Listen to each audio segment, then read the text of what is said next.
different regions among OBOR countries.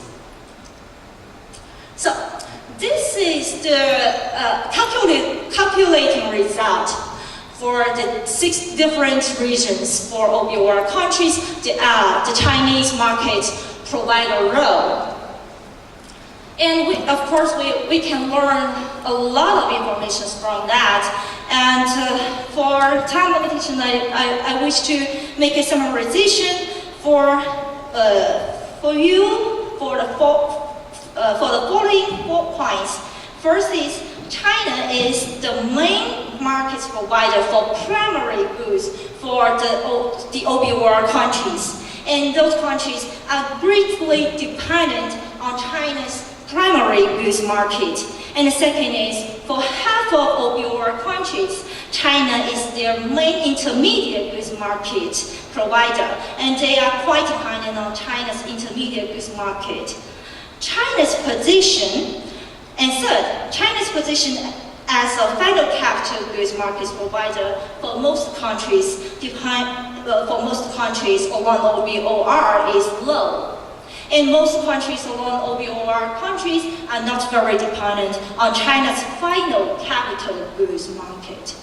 And the last, China's position as final consumption goods market provider is very insignificant. And the OBOR countries' dependence level on China's final consumption goods is also very low. For further information, you can get from my paper in detail.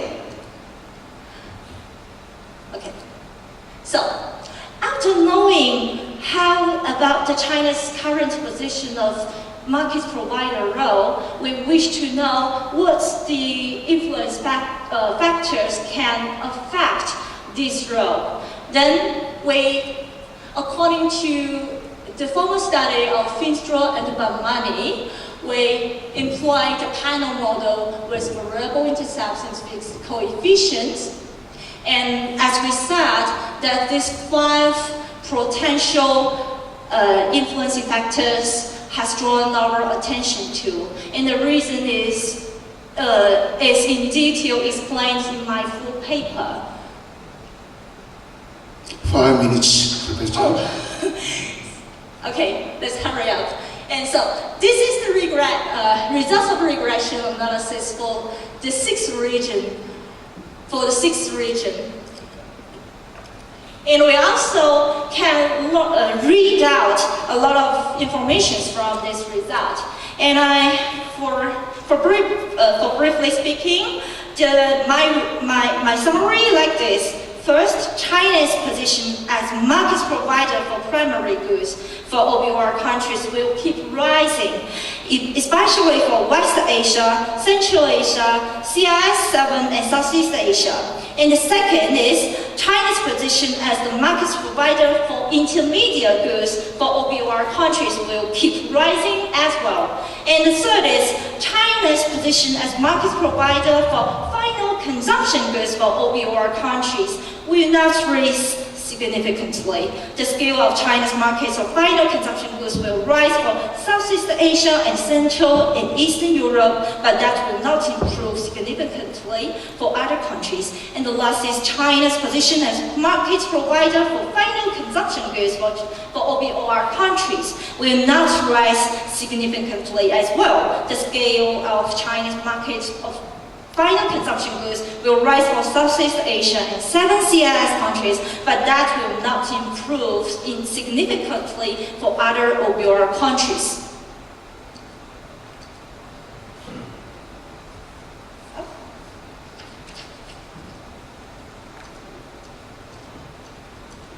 So for the influencing factors, we can get the conclusions like that. The 5 influence factors take more or less effective on 6 regions of OBOR countries, while their impact direction are not unified. In a certain region, some of Some of them impact positively and some of them impact negatively. The final effect of China's market provider role for one region is to comprehend and integrate the results of all factors of fact. And the second is the Central Asia, as you see, is the most sensitive region at the effect of influencing factors. For the level of sensitivity, South Asia and West Asia rank in closely afterwards of Central Asia, while the 7 CIS countries in the region of Central and Eastern Europe will the least sensitivity with effectiveness from the influencing factor.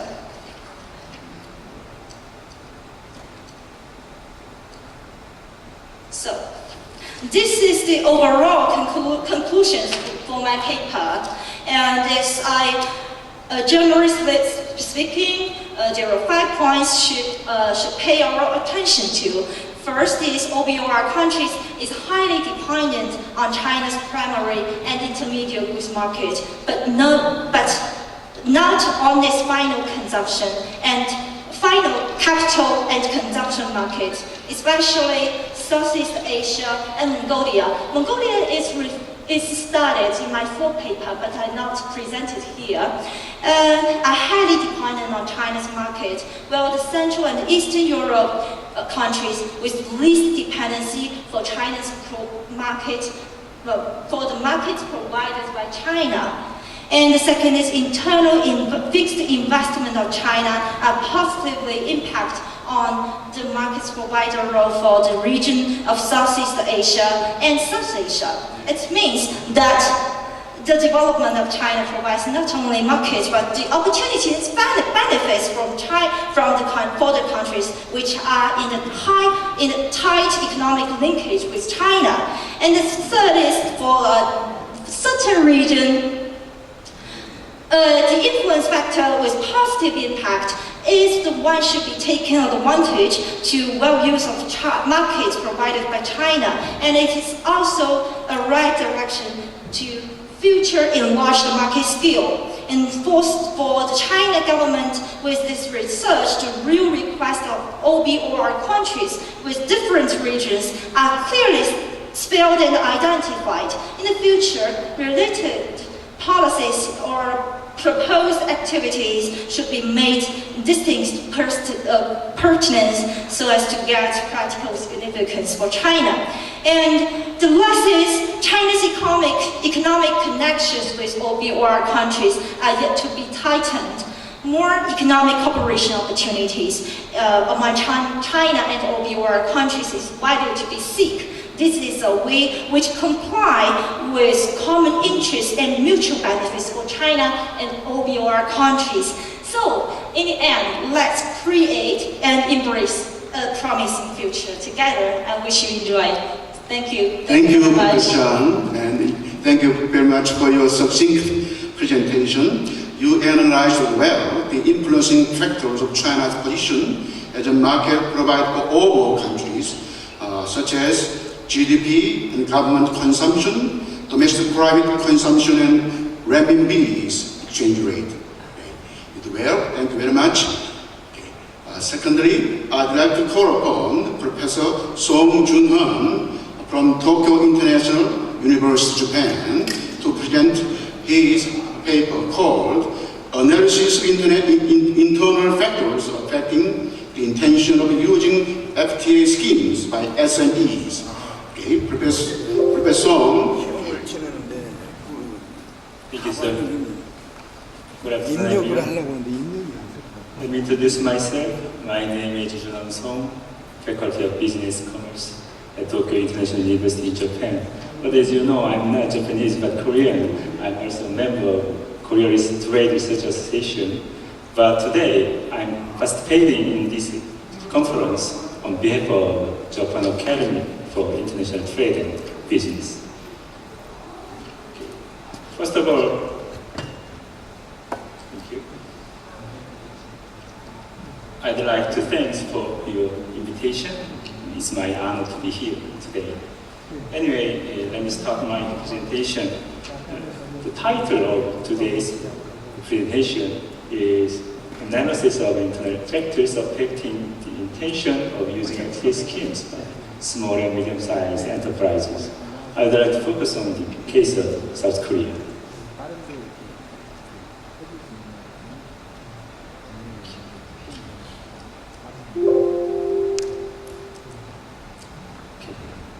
This figure shows the trend of regional trade agreements, including customs union and free trade agreement (FTA). As you see, since the 1990s, the RTAs have sharply increased in the world, and until now, a total of 279 regional trade agreements are enforced worldwide. Under the circumstances of increasing FTA, South Korean government has actively promoted FTA policy. FTA's first FTA with Chile in 2002. The FTA policy of South Korean government has focused on the large economies and major trading countries, such as the Asia, India, United States, European Union, and China. As a result, South Korea has established a global FTA network with 52 countries.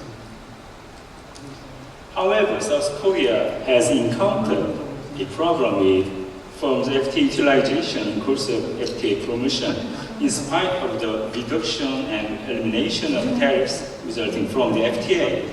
A lot of importing and exporting companies do not use FTA preferential rates in their international business because many firms are still suffering from the lack of understanding of FTA schemes, and they are reluctant to use FTA tariff rates. Particularly, many small and medium-sized companies are facing with severe obstacles in using FTA scheme. According to the survey from Korea Federation of Small and Medium Business, a proportion of exporting SMEs in using FTA scheme is only 58.7% now.